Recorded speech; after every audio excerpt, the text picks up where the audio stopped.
Good morning, Hope Community Church. We are in Acts chapter 2, 242. Just want to jump right in. And it says, "And they devoted themselves to the apostles' teaching and to fellowship, to the breaking of bread and to the prayers.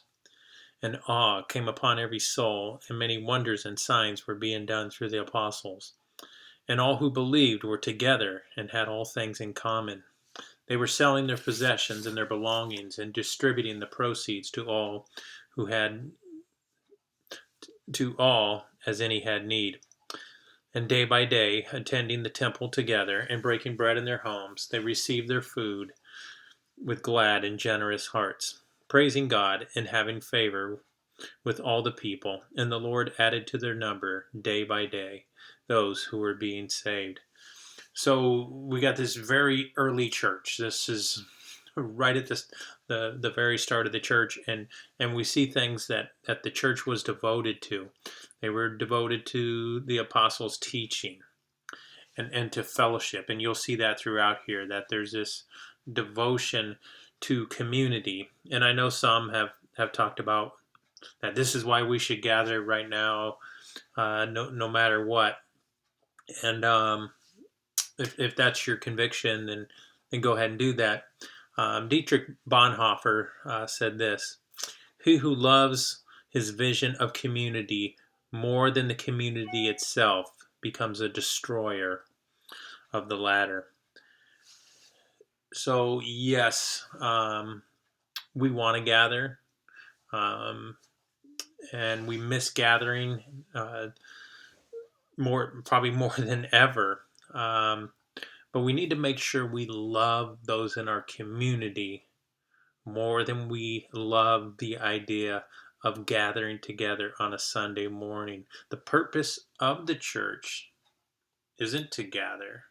That's the privilege of the church. The purpose of the church is to go out. The church is a sent people. But the privilege is we do get to celebrate community together.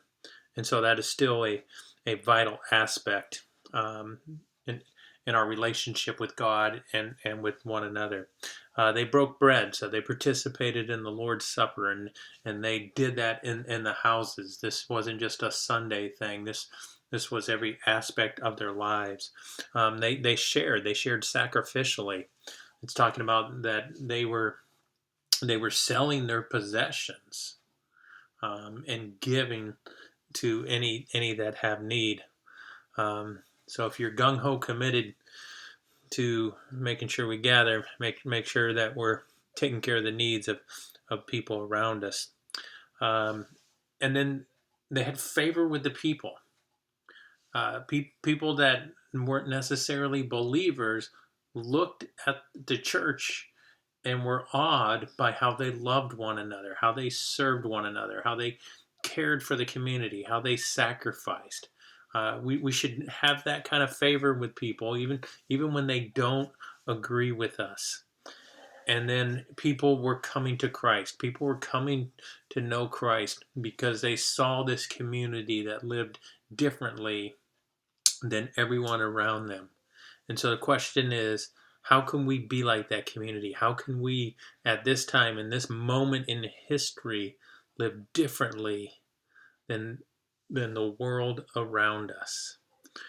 We are a sent people. We had been sent out into the world to proclaim the good news of Jesus Christ. And let's do that, church. Love you and praying for you.